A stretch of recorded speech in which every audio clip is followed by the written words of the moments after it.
Pallavi's kitchen. आज हम बनाएंगे chocolate brownie peanut butter shake.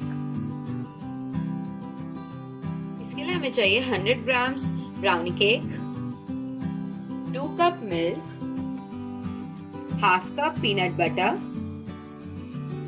2 scoops vanilla ice cream. आप इसमें वेनिला आइसक्रीम ज्यादा भी यूज कर सकते हैं। हम मिक्सी के जार में सबसे पहले ब्राउनी केक डालेंगे।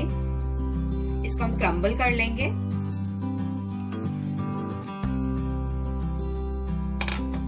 अब इसमें हम पीनट बटर डालेंगे, मिल्क डालेंगे। अब इसमें हम आइसक्रीम डालेंगे। अब इसको हम ब्लेंड कर लेंगे। इसको हमने ब्लेंड कर लिया है, शेक रेडी है। अब इसको हम सर्व करेंगे। ये थी हमारी आज की recipe chocolate brownie peanut butter shake. मेरी और वीडियोस के लिए प्लीज सब्सक्राइब करिए। Please like and share. Bye.